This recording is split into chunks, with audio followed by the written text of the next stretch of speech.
Southern Poverty Law Center in the hot seat on Capitol Hill. John Thune in a bind over voter integrity issues in California versus the SAVE Act in the Senate. And Democrats stuck with Graham Plattner. Pop the popcorn. It's Wednesday, June 10th, and this is news and commentary from America's Heartland. You're watching Heartlander News. Welcome into Heartlander News. I'm Chris Stigall. So the media and even some on Capitol Hill would have you believe that what we're watching in California and the election that has now been taken from Spencer Pratt, and all of us see it, they'd have you believe this is really not what they not what many of us believe it to be. And they want you to know nothing to see here, move along. That includes the Senate Majority Leader John Thune on CNBC, unfortunately. You see a state like California, and Joe, you always hear about states being the laboratories of democracy. And if there are lessons learned from some of these states like California, it's that this is a really stupid way to run elections, because it undermines the confidence and trust that people in California and across the country have in those elections. Now, frankly, you have to prove if there was cheating. And clearly, that's something that you would have to do in California or anywhere else for that matter. But the fact that it takes days, literally days, to be able to count votes in a state like California, when there are other states around the country who do that very quickly and get an outcome and a result, it's incompetence, if nothing else. And whether or not there was actual rigging is something that have to be proven. But clearly, this is a system in California that doesn't work and doesn't inspire confidence and trust in voters. Yeah, got to prove there was rigging, or just don't believe your lying eyes. Harry Enton, the vaudevillian over at CNN, by the way, he thinks it's absolutely absurd. In number 251 here, Aaron, he thinks it's absolutely ridiculous that anybody would even suggest that what we've been watching, a Spencer Pratt second place lead until the votes start rolling in days later, which eroded, and the third horse in this race suddenly surged with virtually no votes for Spencer Pratt. Not abnormal, not cheating, not unusual. It's absurd to even suggest it. The president says that it's rigged somehow. It's not. This is just the way they do it. But the thing is, the person who might be most upset about all of this, not a Republican, but the incumbent mayor of Los Angeles, Democrat Karen Bass. With us now is Chief Data Analyst Harriet Hageman. What am I talking about here? Yeah, this is the dumbest conspiracy theory I have ever heard, because the Democratic establishment and Karen Bass wanted Spencer Pratt in the runoff. They don't want any part to do with Nithya Raman. Why is that? Because just take a look here. Okay, mayor runoff polls, Bass versus opponent versus Pratt. Bass would have crushed Pratt by 18 points. That's what the polling showed. Look at how she does against Nithya Raman, on the other hand. Raman is ahead by 4 points. Bass has a real race on her hand if, in fact, Raman is the one who advances. And, of course, the Democratic establishment is backing Karen Bass. But versus Spencer Pratt, she was crushing him. She wanted to face Pratt. She wanted nothing to do with Raman. That's why these conspiracy theories, simply put, make no sense, people. Right.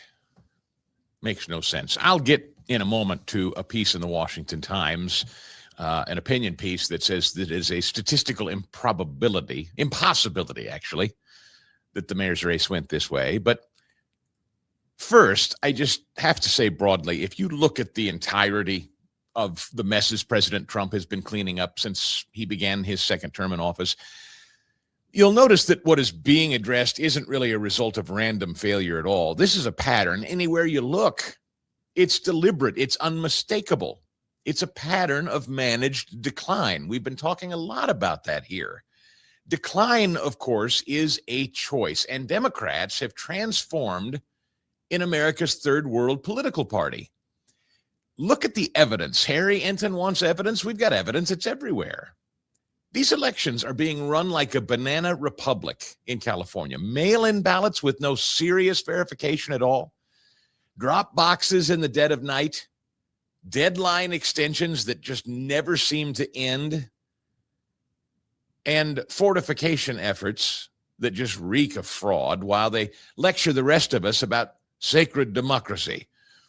They've turned our southern border into a third world free-for-all, wide open, lawless, pouring millions of unvetted migrants into our cities, American families paying the price. Not to mention the surging crime, overwhelmed hospitals, skyrocketing housing costs, schools pushed to the breaking point. They let our national monuments, statues, public fountains all crumble and decay deliberately so they can symbolize the death of everything that came before them. And that is not neglect. That's a statement. Democrats spend with third world discipline, too, racking up trillions in deficits, printing money like there's no tomorrow, saddling our children and grandchildren with debts they can never repay. Because in their world, tomorrow really never counts. Trillions of our taxes have gone to themselves and their cronies running NGOs. That's Banana Republic third world corruption, by the way. They elevate third world candidates, chosen not for proven competence or character, but for identity check boxes and party loyalty, shielded from scrutiny while our third world media runs interference for them, as just demonstrated.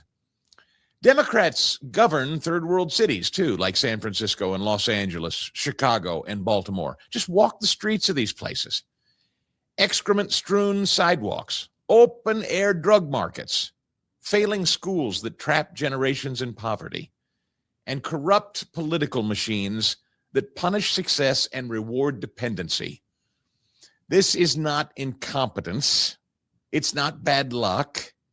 This is the logical, predictable result of a party that actively imports dysfunction from abroad and from a failing underclass they create and sustain. They brand it compassion, equity, and progress in doing so.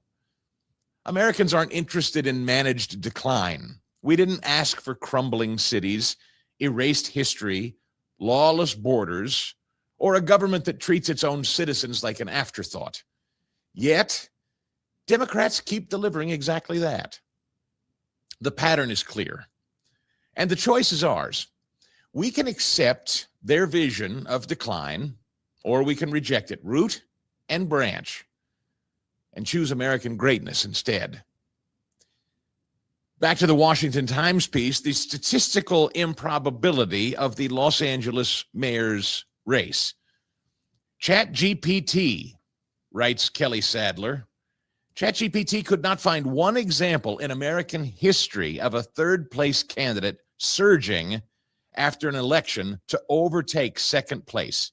Yet that's what we're seeing in the Los Angeles mayoral race, with Democrat socialist Nithya Raman besting reality TV star Spencer Pratt over the weekend, possibly edging him out of the runoff. In fact, the AP is trying to suggest it's over. For mail-in ballots arriving before the election, Mayor Karen Bass, a Democrat, received 38% of the vote. Mr. Pratt received 28%, Raman received 20%. Voter turnout for Ms. Raman on June 2nd, the day of the election, was so tepid that she gave a concession speech in which she sobbed to her family and friends for having failed. Then something miraculous happened, a surge in Ms. Raman's popularity that was not observable before June 2nd. She collected 37% of the mail-in ballots that arrived after the election. That's a 17% surge. Besting Miss Bass and her 35%, and Mr. Pratt's 19%.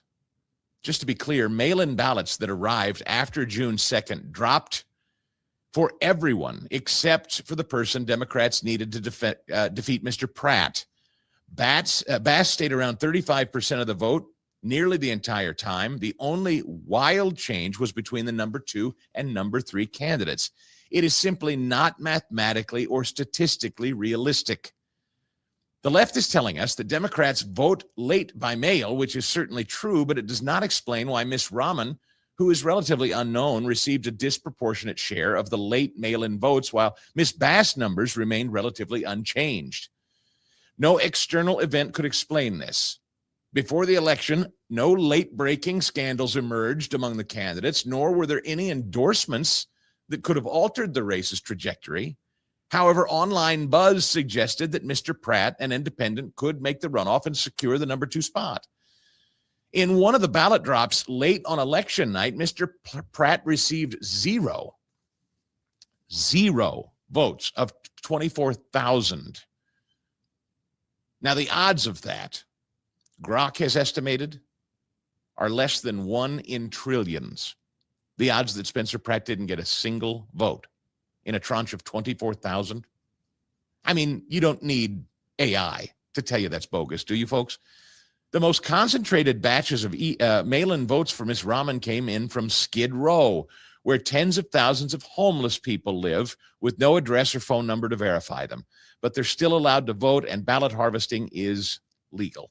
And so it goes. And if you're interested, you can read the totality of this piece. I think you should. It's worth your time. The statistical impossibility of the Los Angeles mayor's race. Infuriating. And so you go back to the debate about the SAVE Act. The very, very simple notion that we should have a federal standard for being able to prove who you are. Voter identification. And here we are, Leader Thune, yet again in the Senate. Give me number 254 here, Aaron, saying, sorry, there's just nothing we can do about it. As to why the SAVE Act doesn't have the votes to pass, and why firing the parliamentarian would create problems here. But are you worried that if you don't do what the president wants, that he's going to criticize your leadership or perhaps withdraw support for your leadership? That could happen. Look, and it's a well-known fact around here. Sometimes perhaps not fully grasp around the country, but anybody who follows this process closely knows that we don't have the votes. And the only way that you could figure out a way to get the votes, and even in that case, the Save America Act didn't even get 50 votes last week on the floor of the Senate. But even if you confine it to just the two issues of photo ID and citizenship in order to register to vote, on those two issues, it takes 60 votes in the Senate. The only way you could get there is to undo or get rid of the legislative filibuster, and there aren't even close to the votes here in the United States Senate in order to achieve that. So it's an issue we all agree on. We're all for it, and we've all voted that way, but it's not something that we're going to be able to get done absent having an election and electing some more Republicans. There is a way, of course, and President Trump has actually suggested this week to Leader Thune that there is a way, and that way is blow up the filibuster, which institutional Republicans do not want to do, but things are getting dire here. You just read the statistical improbability of the election being the statistical improbability of it being an actual legitimate surge for Raman. It is an impossibility, actually. The election is being stolen right under our noses in California. You can't run a country like this. Scott Pressler, one of the biggest advocates for the SAVE Act that there is. This is the guy that single-handedly been running around state by state getting Republican registered to vote. Probably no one person has poured their passion into this like Scott Pressler. He's telling us, sound the alarm, illegals are voting in mass in Pennsylvania. Give us number 55 here, Aaron. Well, Benny, it's been very difficult because with the previous administration under Joe Biden, everything was under lock and key. We knew that illegal aliens were in our country by the tens of millions. We knew that they were on the voter rolls. We knew that some of them were voting, but we couldn't prove it. And so for so long, we looked conspiratorial and we had no evidence. And I really have to thank not only DHS Secretary Mark Wayne Mullen, but also former Secretary Noem. We wouldn't have the proof we have today if it weren't for the Department of Homeland Security worst of the worst website.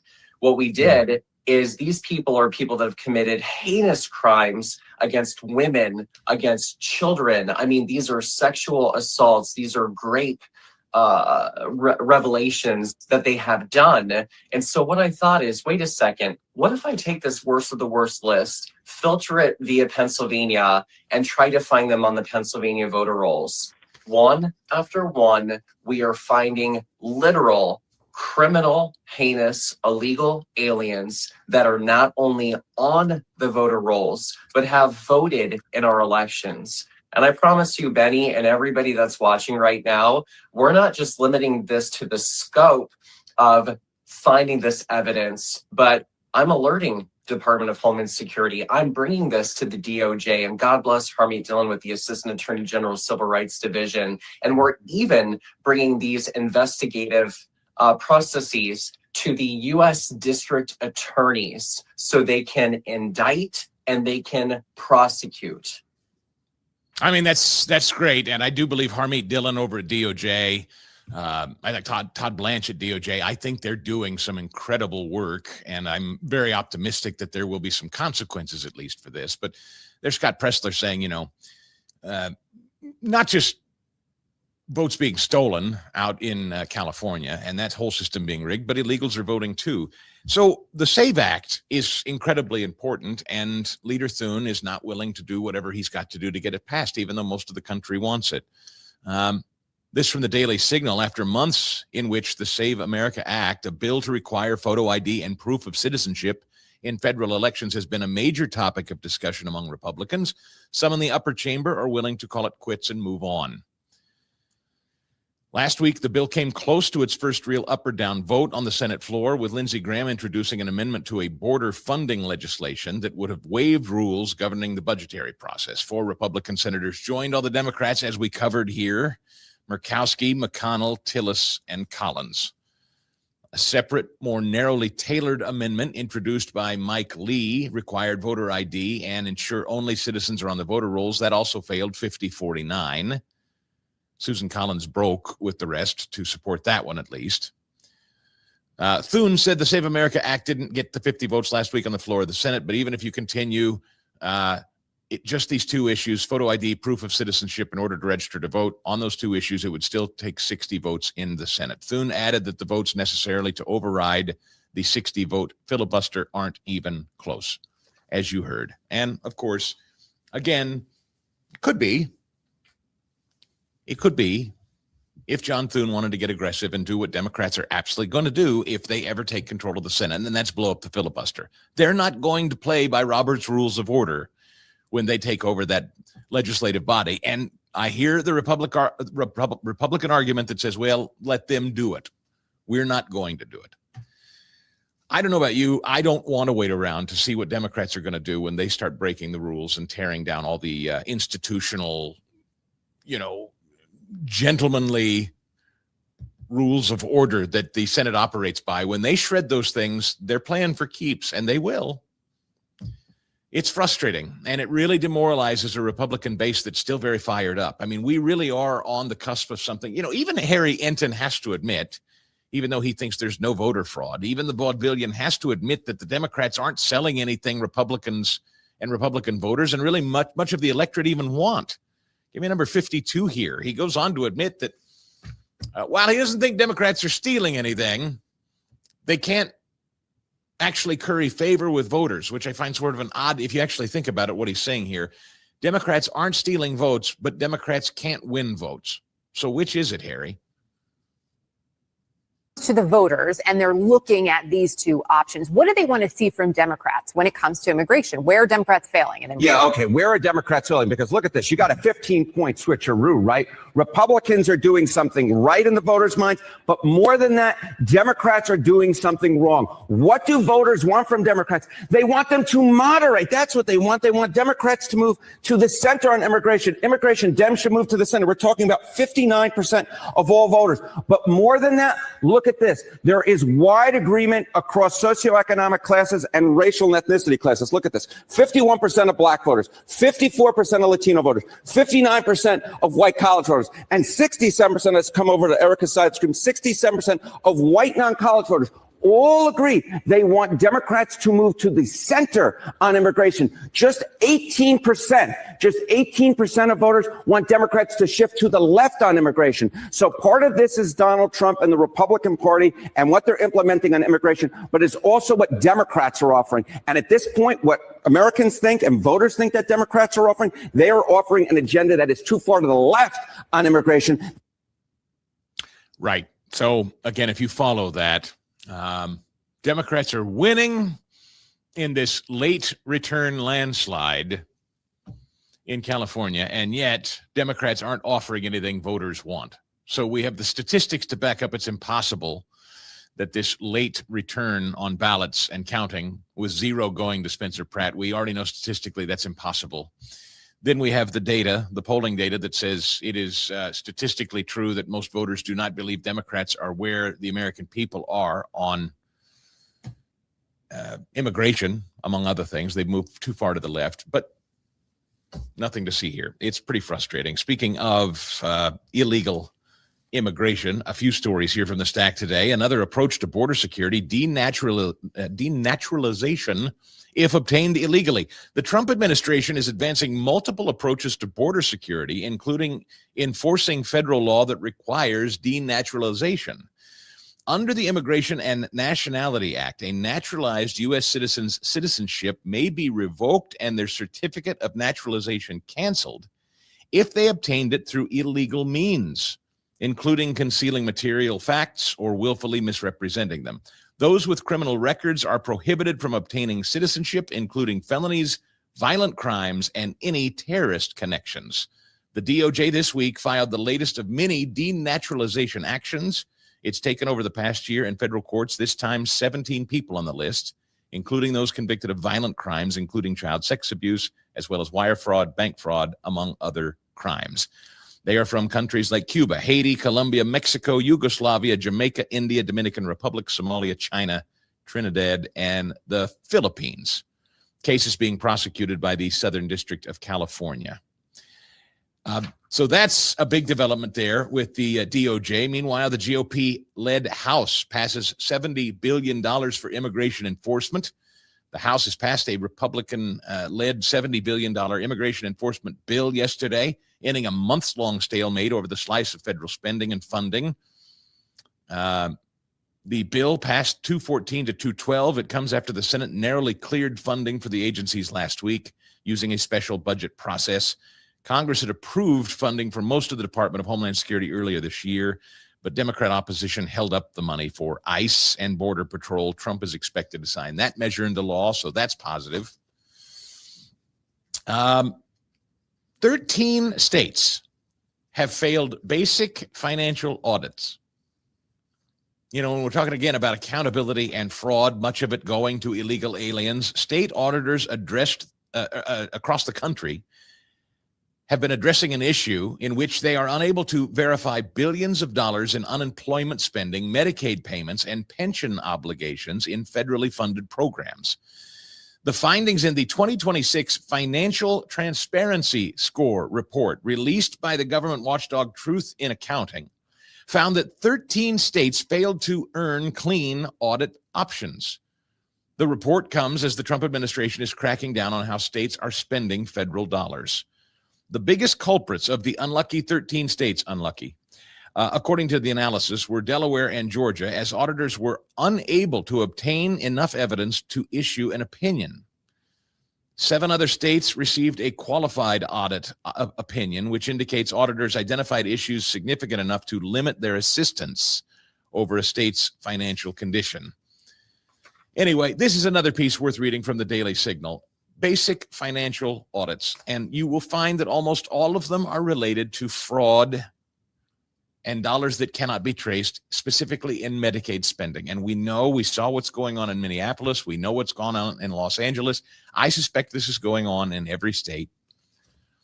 Outright rampant fraud, often by the hands of illegal aliens, stealing from your tax dollars. So allowing illegals to vote and allowing illegals to steal tax money. The American citizen is rightly frosted, and it's very, very irritating to have supposedly the majority leader of the United States Senate act like, well, really nothing much we can do about it. There is something. You don't have a country. You do not have a country if you don't have elections that are secure and if you can't protect taxpayers from their money being stolen. You don't have a country. So desperate times call for desperate measures, and I think blowing up the filibuster, it may seem like a desperate measure, but I think it's the only measure here. We don't have the luxury of waiting around for this thing. We don't have the luxury of waiting around for Mitch McConnell, Susan Collins, Tom Tillis, and Lisa Murkowski. We don't have the luxury of waiting. It's very, very frustrating. Meanwhile, across the pond from the New York Post, anti-immigration protests are erupting into riots in Northern Ireland. I think this is sort of a precursor of things to come, if I'm to be honest with you, here in the United States. I'm sorry to say that, but I think it's true. Protests erupted into riots in Northern Ireland Tuesday after a Sudanese migrant's shockingly barbaric knife attack with masked demonstrators breaking windows, setting homes on fire, and torching buses. Tensions flaring after a 30-year-old asylum seeker from Sudan was charged with attempted murder, allegedly tried to behead a man in Belfast. The victim desperately kicked his legs before the maniac repeatedly stabbed him in the head and neck. Other locals watched on, horrified, tried to intervene, including one who clobbered the attacker with a stick. The victim, an unidentified local man in his 40s, was left with significant injuries to his eyes, serious slash wounds, and the right. Far-right activists on social media called for mass immigration demonstrations following the heinous knifing. I don't know that it's far-right. Here again, that's the New York Post. Far-right activists. How about sane people? Why's it got to be far-right anything? A 30-year-old asylum seeker from Sudan charged with the attempted murder. Crowds of agitated protesters, including masked men, hijacked buses, torched homes, police cars, and vandalized businesses.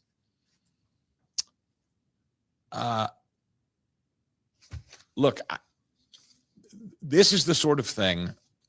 I pray I'm wrong. I hope I'm wrong. But as you see more and more and more folks from third world hellholes continue to not only make their way here, but continue to have their voices heard, continue to vote here, being allowed to vote here, continue to set up constituencies, towns, with their call to prayer. It's a real issue. A new super PAC is planning to spend millions of dollars in Michigan's Senate primary to help the Senator Bernie Sanders-backed candidate El Said. The contest to succeed Gary Peters of Michigan has become a proxy war over the future direction of the Democrat Party. Graham Plattner, as we know, and I'll get to him in just a minute, he just won his Senate primary. The Fight for Michigan PAC said it will fund a multi-million-dollar independent expenditure campaign to back El Said, including direct mail, digital ads, and organizing efforts. The group's first ad, As Michigan as It Gets, featured a greatest hits of El Said's bio as a Michigan graduate and public health official. Look, I'll just leave it at this. The more we incorporate Islamists into the federal government, into our cities, the more we can expect,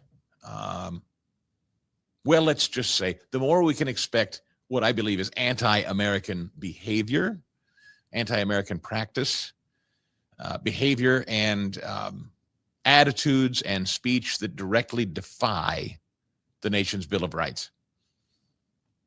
I just believe that's true. Speaking of Minnesota, J.D. Vance announced this week he is referring Minnesota Governor Tim Walz and State Attorney General Keith Ellison, another Islamist, by the way, both Democrats, to the Justice Department for a criminal fraud investigation. Minnesota state officials are not above the law, and if they facilitated fraud, lied under oath about what they knew, or harassed and intimidated whistleblowers, they must face justice. The committee report published Monday alleged that Minnesota state officials, including Walz and Ellison, are aware of widespread taxpayer fraud in federally funded social programs for years and didn't take steps to stop it. Good. Of course, when this story originally popped, you'll remember that a couple of days later, all of a sudden, mysteriously, a bunch of lily-white protesters started throwing themselves in front of ICE vehicles. Two of them got themselves killed. Remember that? The kind, sweet, loving woman who was made out to be a young mother when actually she was a rabid lesbian activist who came up from Missouri to Minnesota to throw herself in front of cars and got herself killed. And then the loving nurse who they literally made AI pictures of holding puppies and whatnot, looking very muscular and all of that. And he's actually been a noted left-wing wacko, kicking out the taillights of ICE vehicles. He also got himself shot and killed by ICE. Kamikaze leftists, I call them. Remember all of that street theater that bubbled up? It was right after this fraud was uncovered. And Tim Walz stepped forward to say he wasn't going to run for another term. The walls were closing in on them. And that story went away because it all became about ICE, if you'll recall. Well, J.D. Vance has brought this story back front and center.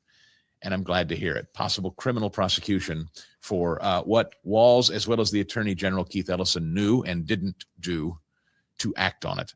That's good stuff. While we're talking about it, up there in Maine, Graham Plattner. Aaron, I guess your theory was wrong. He admitted just before the show. Aaron's working theory here on the show was that he was a what'd you say? You thought he was a giant red herring. Yeah. And why did you think that? Just because it's so obvious he's such a bad dude. Yeah. Yeah. Well, I guess the Democrats in Maine didn't think so. Yeah. Here we go. I concede. Yeah. AOC. She's in a weird spot because while she admits, yeah, Aaron's right, he's not a good dude. Well, he's the dude we've got. Honestly, there's a lot in that behavior that's really challenging. It's hard to stomach, in some of it. But at the end of the day, I think that this is a choice. If the choice on the ballot is between that and a senator who's voted to take health care away from millions of Americans, that's the situation that we have to weigh. Is she serious? These people aren't for real. I love she's got her little clutched hands and her head kind of softly tilted. Doesn't she just like a sweet, innocent little thing? Well, I guess. Can I show you one thing? Oh, please, would you? I'd love to. Yes. I saw a post recently that Graham Plattner and his campaign were so dumb they didn't even buy his own named domain. So now there's a website that's like trashing him. Oh, if you want to see it. Oh, yeah, that'd be delightful. So there's a Graham Plattner website that is it like grahamplattner.com or? It's grahamplattner.org, and it literally just talks about his upbringing, all of his lies, and then all of his unhinged things. Oh my gosh. grahamplattner.org, your one-stop shop. Your Maine Democrat primary winner here. Holy cow. grahamplattner.org. Go check that out.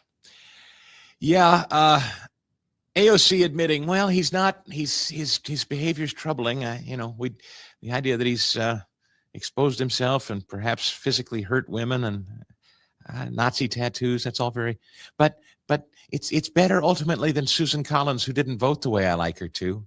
Do you hear them? That's really at the end of the day what Democrats say.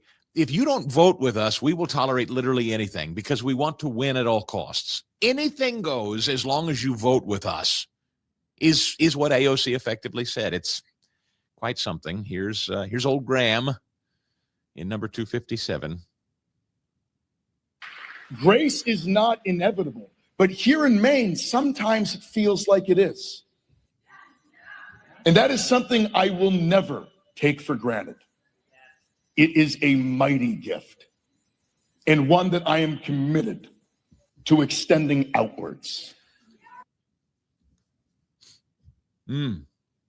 Okay.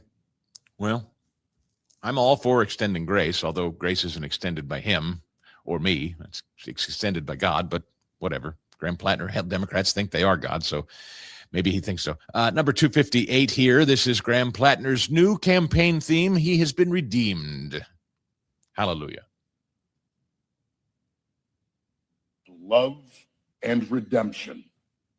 Redemption is not just some simple or easy destination. It's a journey.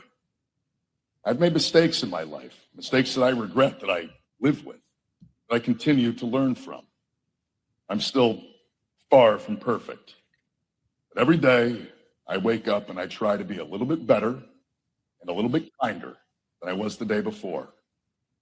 And if you give me the chance, I will be a senator for the people who cannot afford to buy a senator.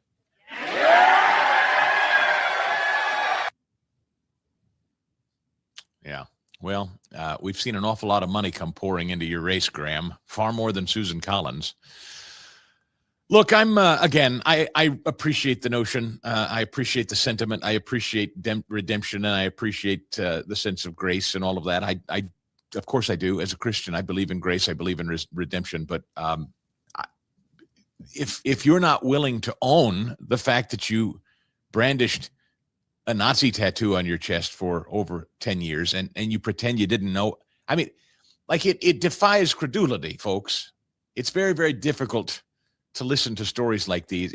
His relationship, ultimately, his private relationship with Christ, if he has one, that's between him and the Lord, and only he knows that for sure. And if he really does, if he really has repented of his sin, yeah, grace has been extended to all of us. And can you be redeemed if you confess your sins? Yes. Has he done that? I guess he claims he has. But I think in order to do so, you have to first admit what's going on. Has he done that? Here's Sir Michael Singleton, giving number 59. I think he summarizes it well here. You have this guy who said he's going to make a speech to make or draw a contrast against himself and Susan Collins. He stands up for women. She does not, because she voted for Brett Kavanaugh. Yet we just had, not more than a week ago, very serious allegations against this very same guy who's now the defender of women. So to me, it seems like maybe a defender of women for my Democratic friends when it's convenient for them. But now that there's a political electoral opportunity to maintain their majority in the Senate, and Graham Plattner could outseat Susan Collins, you know what? It doesn't necessarily matter the 10 plus years of arguments we've made about morals and ethics against Trump and Republicans who've empowered Trump, because we can win a seat. It's very Machiavellian in many ways. And to me, any argument that Democrats have framed against Trump, against Republicans, is now null and void. They have revealed themselves to be nothing but hypocrites, nothing but liars. And I think as we get into the general election, you're going to see the case made by Susan Collins, made by the NRSC, that Democrats are not the people that they said that they are. Look at who they're supporting, the guy with the Nazi tattoo. You have this guy. Look, I don't know how you can argue it. You can't, you lose any standing to make character arguments with this guy. That's for sure. Not that the Democrats had any standing on character arguments anyway before Graham Plattner. Case in point, top of my list that comes to mind right away is that loathsome little toad from California, Eric Swalwell, one of the absolute worst, who shouted and shouted and shouted about character forever, then ended up sleeping with a Chinese spy, and it basically admitted to lots and lots and lots of disgusting and abusive behavior with lots of different ladies. So, among other things, it's pretty rich in 2026 to be lectured by Democrats when it comes to character. And I hope nobody ever so much as cedes a point again on Trump's character in a debate with anybody. The next time you're ever challenged about Donald Trump or his character or his past, there is a laundry list of Democrats recently that you could point to and say, really, the Nazi tattoo guy? Really, the guy that slept with a Chinese spy? The guy that slept with his staff, the woman, Mrs. Potato Head out there in California who dumped scalding hot mashed potatoes on her husband. Come on. Even Minnesota nice lady, Amy Klobuchar, Mommy Dearest, I call her, up there in Minnesota, chucking binders at women's heads. Staff. Forcing people to go wash a comb at the airport because she got mad and wanted to eat a salad, so she used her comb as a fork and then ordered a staffer to go wash it off for her. Sorry, I am not in the mood to take lectures from Democrats on character anymore. And then, as if all that isn't enough, the SPLC, the Southern Poverty Law Center, Rush Limbaugh used to call them the greatest hate group in the country. And now it's proven true. Brandon Gill, one of the great representatives from Texas. This guy is sharp. Brandon Gill absolutely roasted the interim Southern Poverty Law Center president, Brian Fair. This is a group, as you know, that's now been found to have allegedly been funding hate groups like the Charlottesville hoax.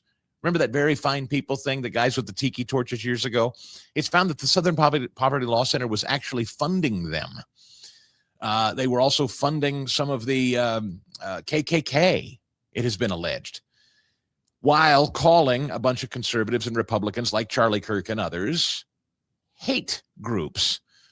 So Brandon Gill, who's a great prosecutor, has this interim president before him for the first time on Capitol Hill and drills down on this. It's brilliant. So let's go from the top here. Number 46. Enjoy.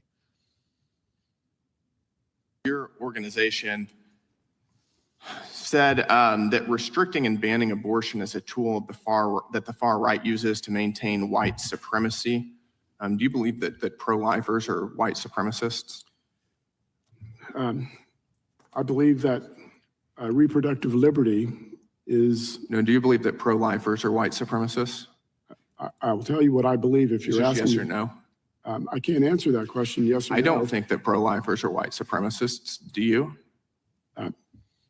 What I think is that reproductive liberty is a right that every woman should enjoy. How many babies in the United States that are aborted are black? About 40% of abortions nationwide are of black babies. Blacks represent about 13% of the population. Does that sound like something a white supremacist would oppose? What I would say again is that SPLC supports reproductive liberty. Calling somebody a white supremacist is a pretty serious charge, isn't it? I would think you would be able to defend that if your organization says that.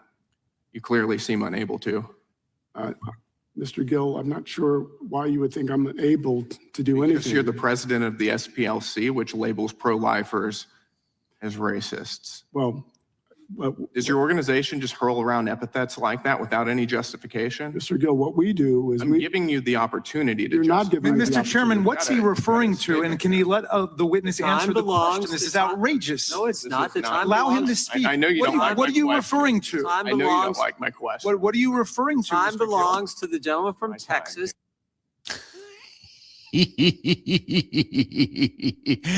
Yeah, coming to the rescue, some shrill, shrieking Democrat there on the committee trying to stop Brandon Gill from his surgical. This guy's a surgeon. Calm, even, presents the facts.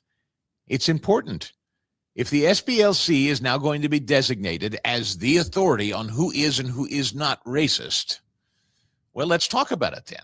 If you think pro-life people are white supremacists, then why do so many pro-life people who oppose abortion call attention to the fact that it is blacks that are disproportionately exterminated through abortion every year? Doesn't sound like a very racist position, and that's the point he's trying to make. It's delicious, every bit of it, and Gill is having so much fun, again, with a smile, calm, never raises his voice. Speaking of Graham Plattner, he then makes this Southern Poverty Law Center guy the Nazi tattoo guy. Let's talk about hate, and let's talk about hate groups. Does a Nazi tattoo qualify, Mr. SPLC president? Here we go. Said that if it is a symbol of Nazism, we oppose Nazis. You don't think that that's indicative that perhaps he holds Nazi sentiments? It may well be. It may well be. I think, do people who aren't Nazis normally get Nazi tattoos on their chest? Again, I assume they don't. You assume they don't? I would assume so too. I don't know anybody who's not a Nazi. I don't know anybody who has a Nazi tattoo on their chest but is not a Nazi. Do you? No. Do you think that somebody who has a Nazi tattoo on their chest should serve in the United States Senate? I wouldn't vote for that person. I certainly wouldn't either. Do you think that this should disqualify him politically from serving in the Senate? Again, I'm not sure where the line of questions is going. The SPLC, if you're asking me, I'm sorry. Go ahead. If you're asking me if the SPLC opposes Nazis and Nazi symbols, the answer is yes. Yep. The SPLC is referred to this same tattoo as a racist skinhead symbol and tattoo. You can see the resemblance there. You wouldn't want somebody with a tattoo like that in the Senate? No, I wouldn't either. I appreciate your candor there. Got a couple other.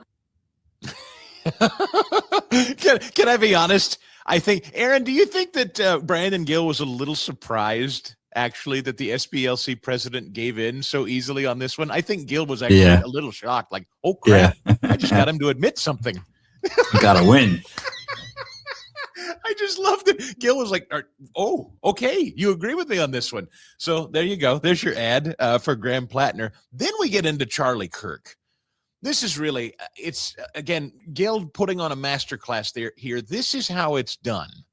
The SBLC interim CEO, Brian Fair, being asked about Charlie Kirk and if there is any regret now.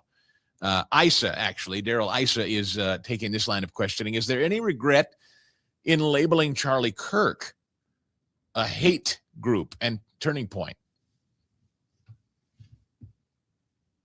Your organization has labeled Dr. King and Charlie Kirk and others. Do you regret that? Will you recant it? Or are you going to double down and say that these people, including the martyred Charlie Kirk, in fact, somehow deserve to be on your hate list for they're constantly talking about bringing people together, talking about the teachings of the Bible and the like? Congressman Issa, as I said in my statement. No, wait a second. No. I heard your statement. I only want an answer to your question in the 11 seconds left. Are you going to recant, yes or no? Will you take back any part of that, or is your hate list stand as your position of your organization as its head today? The SPLC will continue to expose hate and extremism. Okay, we'll take that as the list stands. Your organization. It's a fine point. Alveda King was also part of these proceedings, and she said it well there on Capitol Hill.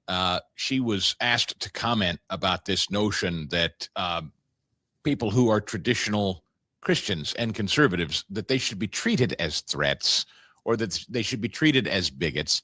This is something she stands foursquare against, and she's there to represent the other side of the Southern Poverty Law Center to push back here, and here's how she tackled it. Racism. I reject hatred. I reject white supremacy. I reject any ideology that seeks to elevate one group of people above another.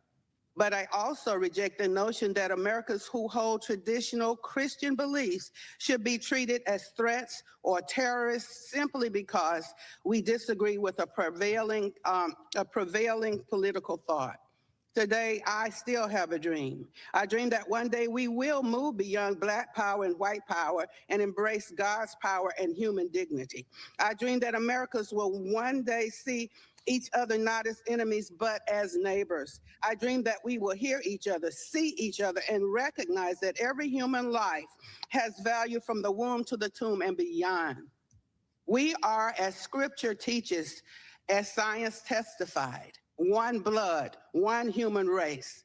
And if we remember that truth, we can build a future worthy of the sacrifices made by those who came before us. We must speak out for truth and against the forces that would manufacture hate, fear, division, and violence simply to line their pockets and further their political ambitions. Thank you. God bless America. And I look forward to your questions. Thank you so much. God bless you. Thank you. God bless you. Well done. Yes, indeed. Well done from Alveda King. You know, one last bit before we move off of this is Harriet Hageman, the Congresswoman. She's now in the seat previously occupied by that loathsome Liz Cheney out there in Wyoming. She gets into a line of questioning on their funding of the KKK. You know, given what Alveda King just said, that so many Christian groups and people like Charlie Kirk have been branded as haters, what about the Southern Poverty Law Center and the allegation that actually lots and lots, millions of dollars, in fact, have been funded to groups like the KKK just to artificially stoke this stuff to build their case on behalf of Democrats? Take a listen to this exchange in 249. The indictment goes on to say that these donor funds were ultimately used for the growth and recruitment of these organizations, the purchase of materials for cross burnings. That's despicable. And group attire and the production of racist paraphernalia sold at rallies. That's really despicable. That's gross. Mr. Fair, does the SPLC have any written policies to ensure that the payments you made to these organizations were not used to incite violence or engage in other activities that contradicts SPLC's public representations? Congresswoman Hageman, as I said earlier, all of the allegations that you've You have written policies to make sure that you're not funding the KKK. We don't fund the KKK. Well, you do. Actually, that's what's in the That's an indictment. allegation, Sure. Congresswoman. Have you and produced we, any of these we will discuss materials all to of those us? Have allegations. you produced those materials to this committee? What materials? Any materials, any written materials, so that you are not, to show that you have a policy in place to not fund hate groups such as the KKK? SPLC's counsel is working with this committee's counsel to respond to anyone- your Did subpoena. anyone at the SPLC ever raise any concerns about your practice of funding hate groups? We don't fund hate groups. Why wasn't the SPLC, no, you're under oath. Remember that. You are under oath here today. I said we don't fund hate groups. Okay, except the $4.1 million that you gave to the KKK, the National Socialist Movement, and the Aryan Nations. That's what the indictment says. Harriet Hageman is right on the facts of the indictment. So we'll watch that play out in court. And as she reminds the interim president there, Mr. Fair, he is under oath. So that will come in an interesting play later, I'm sure. That particular testimony, keep a sharp eye on that. If this case proceeds, that testimony could become very, very interesting and relevant very, very soon. Moving on to a few other items in the news today. Americans' moral approval of changing one's gender hits record low. Only 38% of Americans say they believe changing one's gender is acceptable, according to a recent Gallup poll. This is a record low level of support for transgender ideology, with 57% of respondents saying they find it morally wrong. Kind of striking that it's only 57%, but here we are. In the past 5 years, the share of Americans who find transgenderism morally acceptable has declined 8 points. Still, there's a large partisan gap. 60% of Democrats find it acceptable compared to 5% of Republicans. The data follows a wave of backlash against transgenderism, particularly surgeries for minors. I think I would like that broken out. If it were up to me, I would prefer the specific question be, do you think it is morally acceptable to change one's gender if they are under the age of 18? And I would pray that most people would overwhelmingly say, yes, it is morally wrong to try to, quote, change the gender, as if you even can change one's gender, someone that is under the age of 18, a minor. That's loathsome. It should be outlawed. And anybody who's a part of it, by the way, should be in jail. If children's hospitals, doctors, if there's anyone in professional medicine, psychiatry, psychology, education, even parents, I think people should be in jail if they're trying to surgically or medicinally or whatever alter the gender of a child. That's heinous. Now, look, if you're an adult and you want to go through some surgical procedure to fool yourself into thinking you're another gender, whatever. Adults can do what adults can do. I think it is absurd to suggest that we can change who God made us as, but whatever. If you're an adult, fine, so be it. Record low approval, though, for changing one's gender, according to this poll. Culturally, I think, it's been the same for gay marriage. We just saw Gallup say that gay marriage has now, the acceptance of that, or those that support the idea, has actually dropped since 2016, over the last decade, which I find interesting. So I don't know. Does that coincide with more people going back to the Word of God? Let's hope. Meanwhile, a Michigan Court of Appeals on Tuesday overturned the conviction of a man who was found guilty of playing a role in the plot to kidnap Michigan Governor Gretchen Whitmer in 2020. Do you remember the Gretchen Whitmer Fed-napping hoax? This was a group of guys who the feds, the FBI, sent in some guys to embed themselves with some local Michiganders, a ragtag bunch who it was proven in court ultimately had not plotted anything specifically to go kidnap the governor of Michigan. But these feds came in, infiltrated their group, and effectively coerced them into the idea that they should go try to kidnap the governor. Gave them the ideas, gave them the tools, gave them the plan. Joseph Morrison was previously convicted of providing material support for terrorism, along with additional charges in the plot. A unanimous 3-judge panel reversed the outcome. The panel determined the kidnapping does not qualify as an underlying violent felony. that would lead to terrorism convictions under Michigan law. He'd been in prison since 2022, originally received a minimum 10-year sentence across 3 counts. The state attorney general, responding to the ruling, denouncing it as completely and irredeemably nonsensical. Morrison faced no direct charges in connection with the abduction scheme itself, but just part of the group that conducted training alongside a guy named Adam Fox, a central figure in the alleged plot, who was given a 16-year federal prison sentence. Whitmer, of course, was never harmed. FBI undercover agents and informants were embedded with Fox's group, as I told you, for months before authorities dismantled the operation through 14 arrests. However, that later led to many defendants arguing they had been entrapped by the FBI case. The broader investigation was led to various results to prosecutors at both sides. So there again, one of the things in 2020, among many that are questionable, was that story. And the federal government, the FBI, embedding itself in these sorts of groups, the SPLC funding these sorts of groups. The reason I share that is they are kind of hand in glove here. Whether it's the Southern Poverty Law Center, whether it was the then Biden FBI, there were entities both funding and physically infiltrating wingnut groups, granted. And I'm not saying their ideology is kosher at all, of course, but I mean, you're talking about people that are actually infiltrating groups and saying, hey, you know what we ought to do? Go kidnap the governor. Oh, yeah, that sounds good. We don't know how to do it, though. And then the feds, the plants, basically set them up, give them the plans, give them the tools, and say, now go kidnap. And then these guys are arrested once they're getting ready to execute it. They never would have, nor could they have pulled it off on their own. That's entrapment.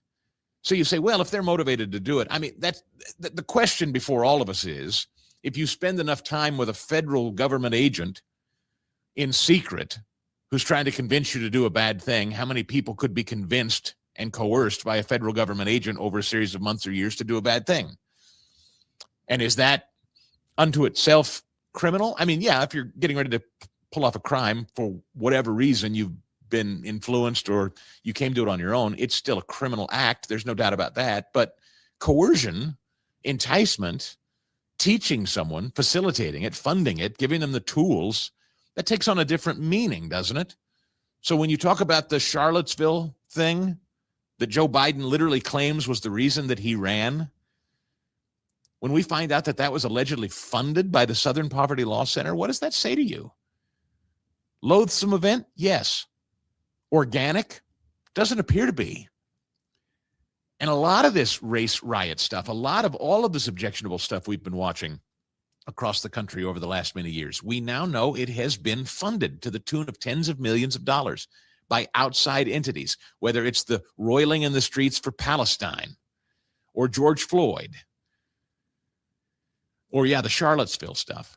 None of it's organic. It seemingly comes up out of nowhere, and you ask yourself correctly, you're watching your television, maybe watching cable news over the weekend, you're like, where are these people coming from in the streets? Not organic. Almost never.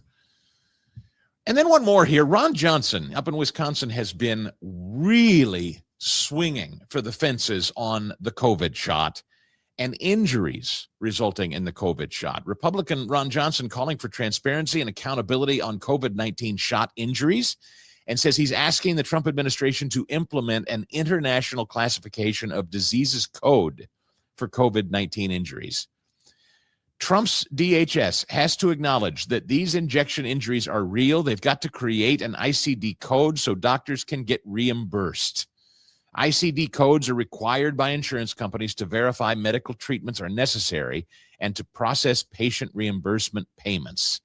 The codes published by the World Health Organization also provide a standardized framework worldwide for recording causes of illnesses and death and resource allegation. Johnson's request follows an investigation of 11 million pages of subpoenaed data on COVID shot surveillance data, prompting Senate hearings by the chamber's Permanent Subcommittee on Investigations. The Wisconsin lawmaker, chair of that subcommittee, has also presented evidence that appears to show flawed FDA algorithms under the Biden administration, hiding safety signals and leading to thousands of adverse events and deaths. Such evidence was detailed in the subcommittee's April hearing, which we covered. Johnson also argued in a podcast interview that flawed data on COVID shot injuries bypassed public scrutiny. He began the timeline in late 2020 when the FDA issued the first emergency use authorizations for Pfizer and Moderna. These are not vaccines, he said. These things, mRNA, used to classify as gene therapy because they are a gene therapy. Good for Johnson, continuing to pound on this. The era of reckoning for COVID and the way you and I were treated and forced to inject this thing, and again, I never mean to make anybody feel bad if they took it. I know a lot of you in this audience took it. I know colleagues and friends of mine who took it. I am not picking on you or trying to make you feel bad if you did. Most of us were told we will lose our jobs if we didn't. I was nearly going to lose mine. I held out, and the final week that my company could hold out from forcing me to take it, they were about to force me to, and I was going to quit over it. The Supreme Court came in and said, no, the federal government cannot force you to inject something in your system. Thank God. But a number of you already did it because you had no choice. It was your income. I understand that. But the number of people that lost their jobs over it and really suffered financial hardship. And then, of course, those who took it under duress, force, and then had injury and illness after it. They deserve to be made whole. Those stories deserve to be told. And we must never be allowed to repeat that era in history again in this country. That is going to do it for this edition of Heartlander News. Look, I hope you will stay close all day, all week long at heartlandernews.com. Brand new website with great news written by journalists right here in America's heartland. And of course, be sure to subscribe to Heartlander News here on YouTube. Give us a like and a comment if you're so inclined. We're always glad to have you along, and we will see you next time right here on Heartlander News.